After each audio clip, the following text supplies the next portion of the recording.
نحمده ونصلي على رسوله الكريم أما بعد بسم الله الرحمن الرحيم قل إن كنتم تحبون الله فاتبعوني يحببكم الله ويغفر لكم ذنوبكم والله غفور رحيم وقال النبي صلى الله عليه وسلم في الحديث المبارك عن أنس رضي الله تعالى عنه عن النبي صلى الله عليه وسلم قال لا يؤمن أحدكم حتى يحب لأخيه ما يحب لنفسه রাহুল বুখারী। সমবেত উপস্থিত ছোট বড় স্নেহের শ্রদ্ধেয় মুসল্লিবর্গ, সমস্ত প্রশংসা সেই মহান স্রষ্টা রব্বুল আলামিনের জন্য, যিনি আমাদের এহজগতের পরজগতের মালিক, ত্রাণকর্তা, রুজিদাতা, যিনি খালেক।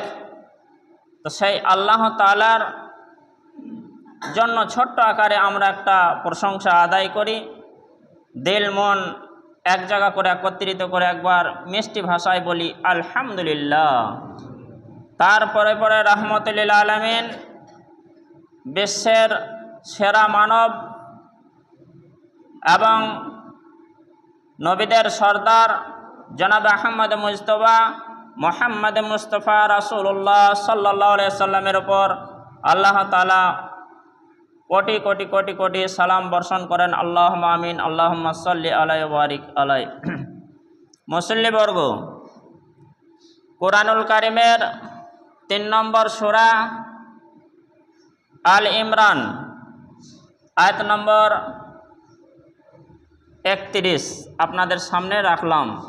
সহিহ বুখারীর কিতাবুল ঈমান থেকে একটা মূল্যবান হাদিস, হাদিস নম্বর 13, যে হাদিসটি হযরত আনাস বর্ণনা করছেন, সে হাদিসটি এনেছি। তার সঙ্গেও আরও 2টি হাদিস আপনাদের সামনে তুলে ধরার চেষ্টা করব। তো যে বিষয়ে আজকে খুতবা হবে, আলোচনা হবে, আগে বিষয়টা শুনি। নবী করিম সাল্লাল্লাহু আলাইহি সাল্লামকে অনুসরণ করলে আল্লাহর ভালোবাসা মিলে। আমরা যদি নবী সাল্লাল্লাহু আলাইহি সাল্লামের অনুসরণ করি তাহলে আল্লাহর ভালোবাসা পাব। তাহলে আল্লাহর ভালোবাসা নিতে গেলে আমাদের কি করতে হবে?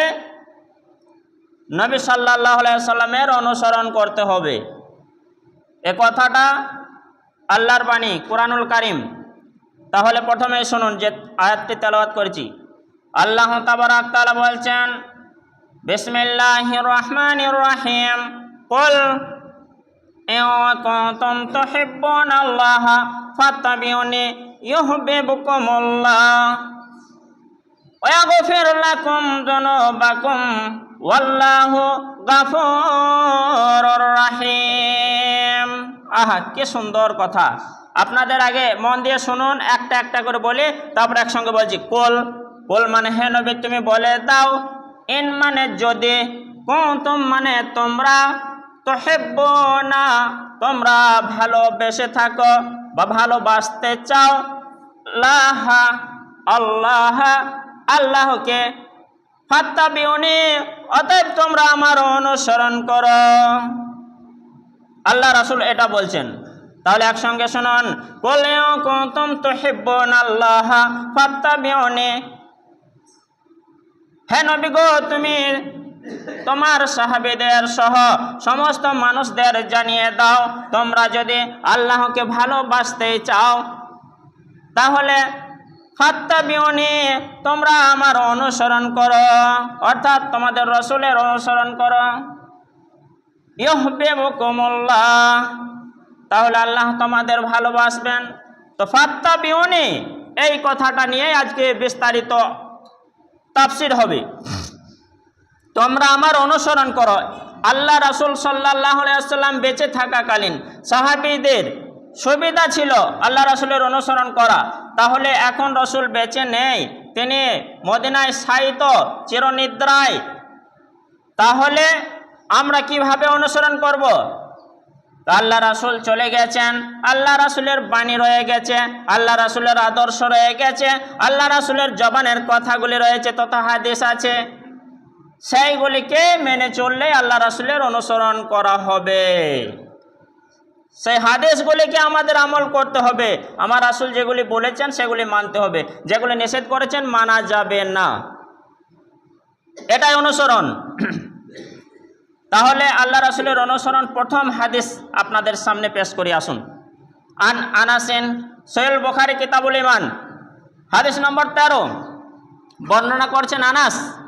আন আনাসিন রাদিয়াল্লাহু তাআলা আনহু আনিন নবী সাল্লাল্লাহু আলাইহি সাল্লাম قال, হযরত আনাস রাদিয়াল্লাহু তাআলা আনহু তিনি বর্ণনা করছেন, তিনি বলছেন নবী সাল্লাল্লাহু আলাইহি সাল্লাম বলেছেন, লা ইউমিনু আহাদুকুম, তোমাদের মধ্যে কেউ মুমিন হতে পারবে না, তোমাদের মধ্যে কেউ প্রকৃতি মুমিন হতে পারবে না, হাত্তা ইউহিব্বা লিআখিহি, যতক্ষণ পর্যন্ত তোমরা পছন্দ করো তোমার ভাইয়ের জন্য, অর্থাৎ অপর মানুষের জন্য, মা যা ইউহিব্বু পছন্দ করো লিনাফসিহি তোমার নিজের জন্য। তাহলে ফাত্তাবিউনে থেকে এই হাদিস আপনাদের আনলাম, আয়াতের অর্ধেকাংশ হয়েছে, অর্ধেকটা আছে শেষের দিকে বলবো। তো ফাত্তাবিউনে থেকে এই হাদিস আপনি শুনুন। আনাস রাদিয়াল্লাহু তাআলা আনহু তিনি বর্ণনা করছেন, তিনি বলছেন তোমাদের মধ্যে কেউ প্রকৃতি মুমিন হতে পারবে না ততক্ষণ পর্যন্ত, যতক্ষণ পর্যন্ত না তুমি নিজের জন্য যেটা পছন্দ করো সেটা অপর ভাইয়ের জন্য পছন্দ করবে। এবার আসুন, আমি আমার জন্য কি পছন্দ করি আর আমার ভাইয়ের জন্য কি পছন্দ করে একটু জেনে নি। একটা যদি জমি থাকে, আমরা দুই ভাই মাঝে মাঝে আল দিয়ে নিলাম, আল দেওয়ার পরে আমি বলছি ভালোর দিকটা আমি নেব, আমার ভাইকে দিচ্ছি খারাপ দিকটা। এটা সাধারণ মানুষের নীতি, হয়তো আগে ছিল এখন মাশাআল্লাহ হয়তো নেই, আর যদি আছে দু একজনের যদি থাকে তারা বুঝবে। তো অর্ধেক অর্ধেক একটা অংশ, সেই ভালো অংশটা নিতে চাই, খারাপ অংশটা নিতে চাই না। যে মানুষ সে মোমেন নয়, মোমেন নয়, মোমেন নয়। আমার রাসূল বললেন ভাগ করার পরে তোমাকে যেটা পছন্দ লাগছে, তোমাকে যেটা ভালো লাগছে তোমার ভাইকে সেইটা জিজ্ঞাসা করো, ওইটা তুমি নাও, নেবার জন্য প্রস্তাব দাও। সে যদি বলে না না তুমি নাও, তখন নিয়ে নেবেন, সমস্যা নেই। মেশিনে ধান ঝাড়াচ্ছেন, রাশের আগলা দিকটা, ভালোর দিকটা পাথর পাথর ধান, সেই 5-20 ধান আপনি নিজে পছন্দ করে ভরে নিলেন, আর আগরা আগরা ধান আপনার ভাইয়ের জন্য রেখে দিলেন। আপনি যদি সেটা পছন্দ করেন মোটা মোটা পাথর পাথর ধানটা আমি নেব, তাহলে জানতে হবে আমার রাসূল বললেন ঈমান নেই, ঈমান নেই, ঈমান নেই, সে মুমিন নয়। আমি যদি ওটাই ভালোবাসি, আমার ভাইকে, আমার সাথীকে, আমার প্রতিবেশীকে ওটাই জিজ্ঞাসা করি, মোটা মোটা পাথর পাথর ধানটা তুমি নাও, আগরাটা আমি নিই। আমি পছন্দ করি না আমার নিজের জন্য, তাহলে আমি কেন পছন্দ করব আমার ভাইয়ের জন্য? অর্থাৎ সমানভাবে মিশ্রিত করে মাখিয়ে সমান ভাগে ভাগ করব 5-20 ধান, কারো লস যেন না হয়। এমনকি যদি আপনি হোটেলে খাবার খেতে ঢুকে যান, 3 বন্ধু মিলে, ভালো করে শুনে রাখুন, 3 বন্ধু মিলে হোটেলে খাবার খেতে ঢুকেছেন, মাছের অর্ডার করলেন, ভাতের সঙ্গে মাছ, একটা দিল মাথা, 1 প্লেট দিল লেজ এবং 1 প্লেট দিল মাঝখানের অংশটা। আপনি বলুন, আপনার যদি ঈমান থাকে আপনি কোনটা নেবেন? আপনার উচিত হবে আপনার বন্ধুকে আপনি যেটা পছন্দ করেন সেটা দেবার, না আপনি মাঝখানটা আগে তুলে নিলেন, আমি মাথাটা তুলে নিলাম, লেজাটা পরে রইল অন্যজনকে দিলাম। না না না না না না, আমার মধ্যে প্রকৃতপক্ষে মুমিন নয়, আমি ঈমানদার নয়। আমি যেটা পছন্দ করি সেটা আমার ভাইয়ের জন্য আমি পছন্দ করব, আমি যেটা অপছন্দ করি আমার ভাইয়ের জন্য সেটা অপছন্দ করব। আমার পাশের জমি উঁচু জমি, ইউরিয়া সার দিয়ে গেল, ডিএপি সার, আমি সার দেব না, ফ্রি চাষ করে নেব, তার পানিটা কেটে নিলাম, তাহলে আমার পানিটা আমি সার দিয়ে আজকে এলাম, আর সার দেবো, আমার পানিটা যদি নিচের জমিওয়ালা কেটে নেয় আমাকে কেমন লাগবে? আমার রাসূল বললেন, শুনে রাখো, ততক্ষণ পর্যন্ত তোমরা মুমিন হতে পারবে না যতক্ষণ পর্যন্ত না তুমি তোমার জন্য যেটা পছন্দ করবে, তোমার ভাইয়ের জন্য সেটা পছন্দ করবে, তোমার জন্য যেটা খারাপ মনে করবে তোমার ভাইয়ের জন্য সেটা খারাপ মনে করবে। এই রকম মনোভাব যদি তোমার থাকে, তুমি হয়ে গেলে প্রকৃতি মুমিন, তুমি ইমানদার।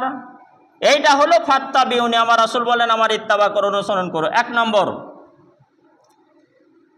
2 নম্বরে আসুন একটা কোরআনের আয়াত। তারপরের আয়াতটা সূরা আল ইমরানের 32 নম্বর আয়াত। কুল আতিউল্লাহ, হে নবী তুমি বলে দাও আল্লাহর অনুগত করো, ওয়ার রাসূলা, আর তোমার অর্থাৎ সারা বিশ্বের মানুষের রাসূলের অনুগত করো।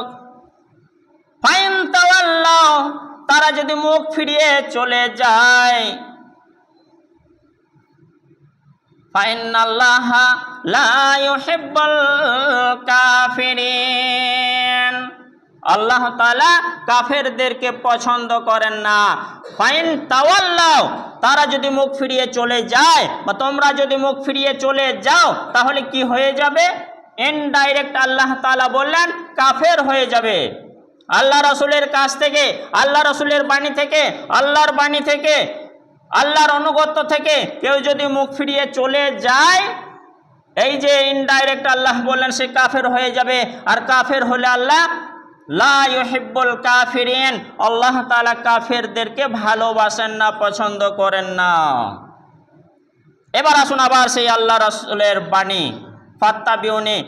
আল্লাহ রাসূল বলছেন আমার ইত্তেবা করো। আসুন, আন আবি হুরায়রাতা রাদিয়াল্লাহু তাআলা আনহু আন্না রাসূলুল্লাহি সাল্লাল্লাহু আলাইহি ওয়াসাল্লাম ক্বাল, হযরত আবু হুরায়রা তিনি বর্ণনা করছেন, তিনি বলছেন নিশ্চয়ই রাসূল করিম সাল্লাল্লাহু আলাইহি ওয়াসাল্লাম বলেছেন, ফাওয়াল্লাযী নাফসি বিয়াদিহি, অতঃপর সেই সত্তার কসম যার হাতে আমার জীবন। ফাওয়াল্লাযী এটা কাসমিয়া শব্দ, এটা কসম, অতঃপর আমি কসম খেয়ে বলছি যার হাতে আমার জীবন, অর্থাৎ আল্লাহ তাআলার হাতে আমার জীবন, আল্লাহর কসম খেয়ে আমি বলছি। আল্লাহ রাসূল কসম কেন খেলেন? কসম না খেলেও চলতো, কিন্তু এই পদ ভোলা মানবদের জন্য, এই যে অবিশ্বাস্য মানবদের জন্য, অবহেলিত মানবদের জন্য আল্লাহ রাসূল কসম খেয়ে কথাটা মজবুত করে দিলেন। আল্লাহর কসম খেয়ে বলছে, লা ইউমিনু আহাদুকুম, তোমাদের মধ্যে কেউ প্রকৃতি মুমিন হতে পারবে না, পারবে না, পারবে না। হাত্তা আকুনা আহাব্বা ইলাইহি, যতক্ষণ পর্যন্ত তাদের কাছে আমি মোহাব্বতের পাত্র, ভালোবাসার পাত্র না হতে পারবো। কার থেকে মিন এসছে? মে ওয়ালিদিহি, তার মা বাবার থেকে। ওয়ালিদি বলা হয় পিতা মাতা, তাহলে সেই মানুষের পিতা মাতার থেকে। ওয়া ওয়ালাদিহি, আবু হুরায়রা এতটা বলে হাদিস শেষ করে দিলেন। আর তার ছেলে মেয়ে থেকে, সন্তান সন্ততি থেকে, বেটা বেটির থেকে। তাহলে আমি ধরে নি আমি আব্দুস সামাদ, আল্লাহ রাসূল হাদিসটা আমার জন্য বললেন, আমি সাপোজ ধরছি যে আব্দুস সামাদ তুমি প্রকৃতি মুমিন হতে পারবে না যতক্ষণ পর্যন্ত তুমি না তোমার মা বাবার থেকে, তোমার ছেলে মেয়ের থেকে তুমি আল্লাহ রাসূলকে বেশি ভালোবাসতে না পেরেছো। কোনো মানুষ যদি বলে মুমিন, তাহলে এই থার্মোমিটার দিয়ে পরীক্ষা করে দেখে নিতে হবে। কিতাবুল ঈমান হাদিস নম্বর 14 সহিহুল বুখারী, এই থার্মোমিটার স্কেল দিয়ে তার পরীক্ষা করে নিতে হবে সে মুমিন আছে কি না। আমার রাসূল বললেন, মা বাপকে যা ভালোবেসেছো, তোমার ছেলে মেয়েকে যা ভালোবেসেছো, তার থেকে তোমার রাসূলকে যদি ভালোবাসতে পেরো, তুমি প্রকৃতি মুমিন, পরিপূর্ণ মুমিন, তুমি ইমানদার। তাহলে মা বাপকে যদি 1 কেজি ভালোবাসি, আমাকে 1.5 কেজি ভালোবাসতে হবে আমার রাসূলকে। আমার ছেলে মেয়েকে 2 কেজি ভালোবাসলে 3 কেজি ভালোবাসতে হবে আমার রাসূল সাল্লাল্লাহু আলাইহি ওয়াসাল্লামকে। তবে মাশাআল্লাহ, আগেকার লোকরা হয়তো মা বাবাকে অতটা ভালোবাসতো না, কিন্তু এখন 19 শতাব্দীতে, 20 শতাব্দীতে ভালোবাসেনি, কিন্তু মাশাআল্লাহ 21 শতাব্দীতে চলতে, রানিং শতাব্দীতে মাশাআল্লাহ মা বাপকে খুবই ভালোবাসে ছেলেরা, এখন আদর্শবান হয়েছে মোবাইল দেখে দেখে। ছেলে মেয়েদের তাদেরকেও মায়া করে ভালোবাসে, ঠিক আছে। এইখান থেকে ব্যাখ্যা করতে যে এক শ্রেণীর মানুষ হয়তো উল্টো বুঝে নেয়। উল্টো বুঝলে হবে না। আল্লাহ রাসূল আপনাকে আপনার মা বাবাকে ভালোবাসতে নিষেধ করেননি। আল্লাহ রাসূল আপনাকে আপনার ছেলে মেয়েকে ভালোবাসতে নিষেধ করেনি। আপনি আপনার মা বাবাকে যা ভালোবাসবেন, আপনি আপনার ছেলে মেয়েদের যা ভালোবাসবেন, আপনি মাপ করে নেবেন, ওজন করে নেবেন। খুতবা শোনার পর বাড়িতে গিয়ে ওজন করার পরে আপনি টোটাল করে নেবেন, ফর্দ বা স্লিপ করে নেবেন। টোটালটা হলো ধরুন ৭৭ কিলো, আপনাকে ৭৮ কিলো ভালোবাসতে হবে আমার আপনার রাসূল জনাবে মুহাম্মদ রাসূলুল্লাহ বলুন সাল্লাল্লাহু আলাইহি সাল্লামকে। এই যে নবীর নাম শুনে সাল্লাল্লাহু আলাইহি সাল্লাম বলেন, এটা একটা ভালোবাসার সিগন্যাল বা চিহ্ন, এটা বলতে হয়। এবার আসুন, অনেকে আছে মা বাবাকে ভালোবাসে না, ভারী লাগে, বোঝা লাগে। অনেকে আবার ছেলে মেয়ে যদি আদেশ করতে করতে, নির্দেশ দিতে দিতে যদি অমান্য করে বারবার ছেলে মেয়েদের ওপর বিরক্ত ভাবে, সে যা বেঁচে থাকতেই আমার ছেলে নাই বলেই দেয়। মা বাবাকেও ভালোবাসে না, ছেলে মেয়েকেও ভালোবাসে না, সে মনে করে সে ভাই আমিই চলি। তবে দেখা যায় যে সে মা বাবাকে হয়তো ভালোবাসলো না, ছেলে মেয়ে ভালোবাসলো না, অন্য কোথাও অন্যজনকে, বন্ধু বান্ধবকে বা অন্য কোনো ব্যক্তিকে সে বেশি পছন্দ করে ভালোবাসে। তার সম্পর্কেও একটা হাদিস এসছে, সহিহ বুখারীর 15 নম্বর হাদিসটা শুনুন। বর্ণনা করেছেন সেই আনাসিন রাদিয়াল্লাহু তাআলা আনহু, হযরত আনাস রাদিয়াল্লাহু তাআলা আনহু তিনি বর্ণনা করেছেন, তিনি বলেন ক্বালান নবী সাল্লাল্লাহু আলাইহি ওয়াসাল্লাম, নবী করিম সাল্লাল্লাহু আলাইহি ওয়াসাল্লাম বলেছেন। এই হাদিসটার সঙ্গে আবু হুরায়রার হাদিসটা মেল রয়েছে, লাস্ট অংশটা ছাড়া। আবু হুরায়রা যেটা বলেছিলেন তার থেকে আনাস একটা শব্দ বাড়তি বললেন। কি?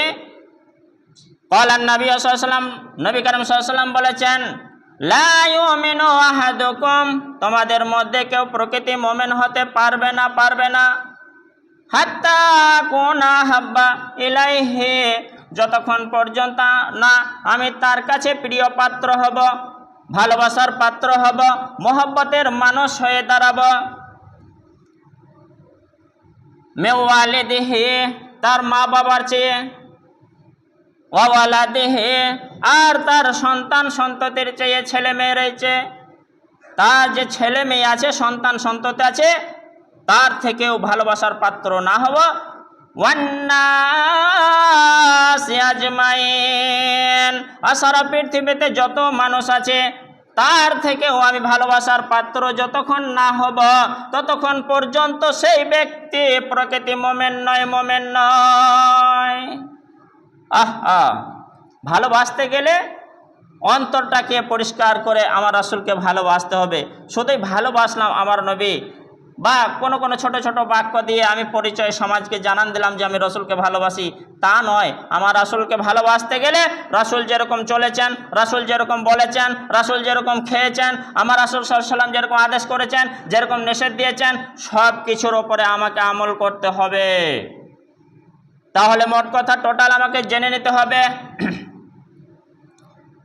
আমি আমার মা বাবাকে ভালোবেসেছি 10 কিলো, আমার ছেলেদের ভালোবেসেছি, মেয়েদের 15 কিলো, 25 কিলো এবং 20 কিলো ভালোবেসেছি আমি অন্য ব্যক্তিকেও, তাহলে 45 কিলো।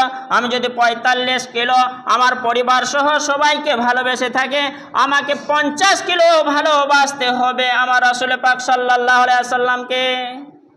এটা যদি আমি করতে পারি তাহলে আমি প্রকৃতি মুমিন, আমি ঈমানদার।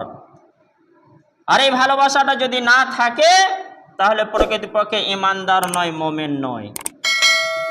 আমার রাসূল স্বয়ং বলে দিলেন, এবার যদি এরকম ভালোবাসতে পারে তাহলে আল্লাহ রাসূলের ইত্তেবা করা হলো। যে আল্লাহ রাসূল বলেন ফাত্তাবিউনি, আমার ইত্তেবা করো, আল্লাহর ভালোবাসা পাবে। তাহলে আমরা যদি আল্লাহ রাসূলের ইত্তেবা করতে পারি আল্লাহর ভালোবাসা পাবো। আল্লাহ তাআলা সেই আয়াতেই বললেন, সূরা আল ইমরান 31 নম্বর আয়াত, ফাত্তাবিউনি ইউহিব্বুকুমুল্লাহ, আল্লাহ তাআলা তোমাদের ভালোবাসবেন। তোমরা আল্লাহ রাসূলকে ভালোবেসেছো, আল্লাহ বলছেন ইউহিব্বুকুমুল্লাহ, তোমাদের আল্লাহ তোমাদেরকে ভালোবাসবেন। এবার একটা পুরস্কার দেবেন, পুরস্কারটাকে শুনে নি। আমাদের চাইতে হবে না, আমাদের বলতে হবে না, আল্লাহ আমাদের দাও তাও বলার দরকার নেই। আমি স্বয়ং শুধু যদি আমার রাসূলকে সবার থেকে বেশি ভালোবাসতে পারি, তাহলে আল্লাহ তাআলা আমাকে ভালোবাসবেন, ভালোবাসার সঙ্গে সঙ্গে একটা পুরস্কার দেবেন। পুরস্কারটা কি? ইয়াগফিরু লাকুম যুনুবাকুম, আল্লাহ তাআলা তোমাদের গুনাহগুলিকে মাফ করে দেবেন। বলুন আলহামদুলিল্লাহ। মাফ করে দেবেন যা গুনাহ আছে। আচ্ছা, বাড়িতে যদি ময়লা হয়, কাপড় চোপড় কেচে দাও তো, আদেশ করেন, সেটা কেচে দেয়, যা খুশি লাগে। তার থেকে যদি আপনার শরীর থেকে কাপড়টা দাও, আমি কেচে পরিষ্কার করে দিই, আপনি না বলতে বলতেই যদি কেচে পরিষ্কার করে দেয়, তাহলে আপনাকে কতটা খুশি লাগবে বলেন তো? বা যদি আপনার কাপড়টা এরকম কখনো কেচেই দেয় আপনার পরিবারের কোনো সদস্য লোক, তাহলে আপনাকে কতটা খুশি লাগে সেই দিন বুঝবেন, যেদিন কেচে দেবে। তো আল্লাহকে না বলতে বলতে আল্লাহ যদি আপনাকে আমাকে মাফ করে দেন, তাহলে আমাকে কতটা খুশি লাগবে। আলহামদুলিল্লাহ। আবার বলুন আলহামদুলিল্লাহ। আল্লাহ বলছেন, রসুলের ইত্তেবা যদি করে যাও, ইয়াগফিরু লাকুম যুনুবাকুম, তোমাদের গুনাহগুলিকে আল্লাহ তাআলা মাফ করে দেবেন, মিটিয়ে দেবেন, মোচন করে দেবেন। শুনে রাখো, শুনে রাখো, ওয়াল্লাহু গাফুরুর রাহিম, আল্লাহ তাআলা অতি দয়ালু এবং ক্ষমাশীল। আল্লাহ মাফ করতে জানেন, আল্লাহ ক্ষমা করতে জানেন। তবে কি কাজ করলে মাফ করবো আল্লাহ তা বলে দিয়েছেন। অতএব আমাদের উচিত আল্লাহ রাসূলের অনুগত করলে আল্লাহর ভালোবাসা পাবো। আর আল্লাহর ভালোবাসা নিতে গেলে আল্লাহ রাসূল করিম সাল্লাল্লাহু আলাইহি ওয়াসাল্লামের অনুগত করতে হবে। তাই আমরা চেষ্টা করি সকলে যে হাদিসগুলি শুনছে, কোরআনের আয়াতগুলি শুনছে, আমরা আমল করে চলে রাসূল করিম সাল্লাল্লাহু আলাইহি ওয়াসাল্লামের আদর্শের ভিত্তিতে জীবনযাপন করি এবং রাসূল সাল্লাল্লাহু আলাইহি ওয়াসাল্লামকে প্রাণ ঢালা ভালোবাসা দিই। আল্লাহ তাআলা আমাদের সেই সুযোগ দাও, তৌফিক দাও। আল্লাহুম্মা আমিন। ওয়া মা আলাইনা ইল্লাল বালাগ।